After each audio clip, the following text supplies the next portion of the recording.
বিধান করে তারা এখন কত দূরে বিদেশে সেটেল রয়েছে।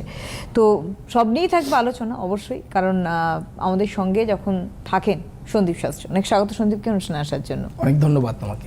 প্রথমে জানাবো সকল গুরুজন সিদ্ধিদাতা শ্রী গণেশকে প্রণাম। আপনারা রয়েছেন সরাসরি সন্দীপের সঙ্গে লাইভ অনুষ্ঠানে কথা বলতে। ফোন করুন আমাদের ফোন নাম্বার 6292242341 6292242342। এই দুটি ফোন নাম্বারে এই মুহূর্তে সন্দীপের সঙ্গে কথা বলতে ফোন করুন। এবং আজকের বিষয়বস্তু যা রাখা রয়েছে তা হচ্ছে বৃহস্পতির মিথুন রাশিতে গোচরের ফল। প্রথমত বলবো এটা কি? হ্যাঁ, এটা তো মানে মিশ্র ফল আর কি, কারোর ভালো কারোর খারাপ, সব মিলিয়েই তো দেয়। বৃহস্পতি জ্ঞানের কারক গ্রহ, বৃহস্পতি অর্থের কারক গ্রহ, আমরা প্রত্যেকেই জানি। আর বৃহস্পতি সব সময় একটা কথাই রয়েছে যে তোমার বৃহস্পতি তুঙ্গে, তার মানে আমরা সবসময় ভাবি টাকা আসবে টাকা আসবে টাকা আসবে। অ্যাকচুয়ালি কি তাই? তা নয় কিন্তু। বৃহস্পতি আপনার জীবনের বড় ভুলটাকে কিন্তু শুধরে দিতে পারে। যেমন 7.5 একটা মানুষের জীবনের অভিজ্ঞতা আমরা সবসময় বলে থাকি, সেরকম বৃহস্পতিও কিন্তু মানুষের জীবনের ভুল শুধরাতে পারে। আমার খুব ভালো একটা লাইন মনে পড়ছে, আমি সেদিন পড়ছিলাম। ফ্রান্সের একজন লেখিকা রয়েছেন, ওনার নাম হচ্ছে জহুরা আকসা। এবার উনি একটা জায়গায় লিখেছেন, ওখানে ওই কিছুদিন আগে জয়া বচ্চনের একটা ইন্টারভিউ হচ্ছিল, পডকাস্ট হচ্ছিল, ওটার ক্যাপশন দিয়ে উনি লিখেছেন যে কখনো কখনো ভুল মানুষের সাথে বিয়ে হওয়াটা একটা জীবনের বড় ভুল, আর তার থেকেও বড় ভুল হচ্ছে সেই মানুষটাকে নিয়ে বহন করাটা, সম্পর্কটা নিয়ে বহন করাটা, টেনে যাওয়াটা। বলছে যে ছেলেরা এখানে কম্প্রোমাইজ করতে পারে না, তারা তাদের ভুল স্বীকার করে না, তাদের ইগো চলে আসে। কিন্তু মেয়েরা কি করে, সমাজ, সন্তান, পরিবার, এটার সূত্র থেকে সেই ভুল মানুষটার সাথে সারাটা জীবনটাকে বয়ে নিয়ে যায়। তো এই যে জীবনের ছোট ছোট ভুলগুলো, যেগুলো একটা বড় আকার ধারণ করে, আমি বিয়ে নিয়ে বললাম, বৈবাহিক জীবন নিয়ে বললাম, তো এই বিয়ে বৈবাহিক জীবন নিয়ে কিন্তু অনেকের জীবনে এই 2026 পাশাপাশি বৃহস্পতির গোচরের ফল অনেক ভালো হবে, অনেক খারাপও হবে। আপনারা কিন্তু যাদের দাম্পত্য জীবনে কোনো সমস্যা চলছে, যাদের দাম্পত্য জীবনে স্বামী স্ত্রীর মধ্যে আন্ডারস্ট্যান্ডিং হচ্ছে না, বা পারিবারিক সূত্রে আন্ডারস্ট্যান্ডিং হচ্ছে না, বা স্বামী স্ত্রীর সাথে খুব ভালো বন্ডিং, বাট কেউ না কেউ কখনো কখনো আপনার পরিবারের মাঝে ঢুকে আপনাদের মধ্যে দ্বন্দ্ব সৃষ্টি করছে, আপনারা অ্যাকচুয়ালি এই সময় চোখটা খুলবে, বুঝতে পারবেন যে আপনার সম্পর্কটা ঢিলা ইন দ্য সেন্স হচ্ছে যে আপনাদের সম্পর্কের মধ্যে ভেদ সৃষ্টি করতে কে কোন মানুষটি দায়ী, এবং সেই মানুষটাকে চিনতে এই সময় ভীষণভাবে কাজে লাগবে। প্রত্যেকটা রাশির বিভিন্ন ধরনের সমস্যা দেবে। বিশেষ করে মেষ রাশির যদি আমি আলোচনা করি বৃহস্পতির গোচরের ফলটাতে, তাহলে মেষ রাশির বৃহস্পতি যাচ্ছে মিথুনে, তাহলে মেষের জেনারেলি নবমপতি হচ্ছে বৃহস্পতি, দ্বাদশপতি হচ্ছে বৃহস্পতি, সে তৃতীয় যাচ্ছে। একটু শরীর নিয়ে এই সময়টা ডিস্টার্ব যেতে পারে, বিশেষ করে পেটের সমস্যা, গ্যাসের প্রবলেম, বা খাবার হজম হচ্ছে না, এই ধরনের সমস্যা আসবে। মাথার একটু যন্ত্রণা, মাথার পেছন দিকে বা পাওয়ারের কোনো সমস্যা আসতে পারে। পাশাপাশি যেটা দেখা দেবে মেষ রাশির ক্ষেত্রে, সেটা হচ্ছে যে এই সময় নতুন কাজের সুযোগ আসবে। ধরো অনেক দিন ধরে কেউ হয়তো চাকরি চেঞ্জ করতে চাইছে, কেউ হয়তো ব্যবসা শুরু করতে চাইছে, তারা এই সময় সুযোগগুলো পাবেন। তবে যেমন কাজের সুযোগ আসবে, যেমন ব্যবসার সুযোগ আসবে, ঠিক সেই রকমই প্রচণ্ড পরিমাণে ব্যয় হবে। তাই ব্যয়টাকে একটু ধরতে হবে, মানে আয়টা তো করবেন, ব্যয়টাকে ধরতে হবে।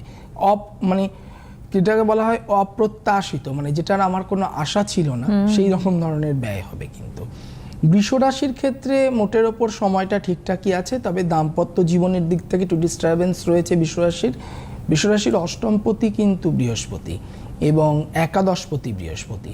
অষ্টম স্থান সবসময় আমরা জানি ঘাতক স্থান। বৃষ রাশির জাতক জাতিকা যারা রয়েছেন, তারা যদি এখনো পর্যন্ত কোনো গুরুর দীক্ষা না নিয়ে গিয়ে থাকেন, তাহলে অবশ্যই নেবার চেষ্টা করুন এই সময়টা। গুরু দীক্ষা নিলে একটা ভালো পথ পাবেন, আপনাদের মন থেকে যাকে বিশ্বাস হচ্ছে বা মানতে চাইছেন। এছাড়া কাউকে আইডল তৈরি করুন জীবনে, আপনার বাবা মাও হতে পারেন, ভালো হবে। এছাড়া আরেকটা জিনিস সেটা হচ্ছে যে তোমার বৃষরাশির একটু শরীর নিয়ে এই সময়টা ভুগবে, বিশেষ করে তোমার নার্ভের সমস্যা, পেটের সমস্যা, পায়ের কোনো সমস্যা আসতে পারে, চোখের সমস্যা আসতে পারে। বৃষরাশির ক্ষেত্রে প্রচুর টাকা আসবে এবং নতুন নতুন কিছু অপরচুনিটিস আসবে। ধরুন আপনি একটা ব্যবসার সঙ্গে যুক্ত, আপনার নতুন কোনো ব্যবসার যোগাযোগ আপনার কাছে এলো, আপনি চাকরি করছেন, চাকরির সঙ্গে ব্যবসার যোগাযোগ, মানে ডুয়াল ইনকামের একটা চান্স রয়েছে। ভালো বিয়ের যোগাযোগ রয়েছে, আবার বৃষরাশির বিয়ের ভঙ্গেরও যোগাযোগ রয়েছে।